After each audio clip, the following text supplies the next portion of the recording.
নাটোর সদর উপজেলার প্রত্যন্ত এলাকায় অবস্থিত খাজুরা উচ্চ বিদ্যালয়। আসন্ন ত্রয়োদশ জাতীয় সংসদ নির্বাচনে এই ভোট কেন্দ্রে অন্তত ২০০০ ভোটার রয়েছে। তাদের নিরাপত্তায় বিদ্যালয়ের মূল ফটকে ৩টি এবং ক্লাসরুমে একটি সিসি ক্যামেরা স্থাপন করা হয়েছে। সিসি ক্যামেরার নিয়ন্ত্রণ বিদ্যালয়ের প্রধান শিক্ষকের কাছে থাকলেও স্থানীয়রা এটিকে ইতিবাচক হিসেবেই দেখছেন। সিসি ক্যামেরা লাগানোর প্রেক্ষিতে আমরা আশা করি যে কোনো বিশৃঙ্খলা বা অন্য কোনো সমস্যা আশা করছি হবে না। সিসি ক্যামেরা আওতায় আসার পরে যেহেতু ইলেকশন, এটা আমার মনে হয় খুবই ভালো, নিরাপদ এবং ভালো একটা উদ্যোগ।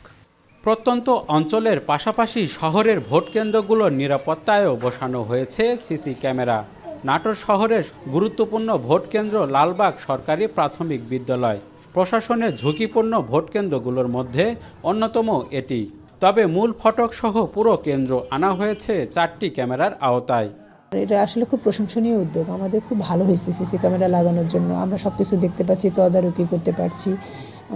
এই উদ্যোগটাকে আমরা খুবই প্রশংসার দৃষ্টিতে দেখেছি।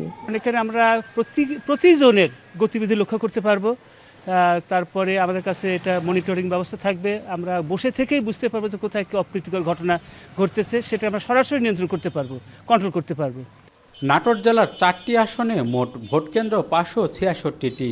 এর মধ্যে 334টি প্রাথমিক বিদ্যালয়কে বানানো হয়েছে ভোটকেন্দ্র। ইতোমধ্যে 50% কেন্দ্রে ক্যামেরা স্থাপন সম্পূর্ণ হয়েছে বলে জানিয়েছেন জেলা রিটার্নিং কর্মকর্তা। বিভিন্ন উপজেলা থেকে তথ্য সংগ্রহ করে জানলাম যে ইতিমধ্যে 243টাতে আমরা সিসি ক্যামেরা লাগাতে সক্ষম হয়েছি এবং বাকিগুলো এখনও চলমান আছে। আমরা আশা করছি এ মাসের মধ্যেই এটা সম্পন্ন হয়ে যাবে আশা করছি। শতভাগ সিসি ক্যামেরার আওতায় নিয়ে আসার পরিকল্পনা নিয়েছি। ইতোমধ্যে 50% ভোট কেন্দ্রের সিসি ক্যামেরা আমরা এনশিওর করতে পেরেছি, বাকিগুলোর কার্যক্রম চলমান আছে। ভোটকেন্দ্রের নিরাপত্তার জন্য এসব সিসি ক্যামেরা স্থাপনে স্বস্তিদায়ক হলেও রয়েছে এর বিপরীত চিত্র।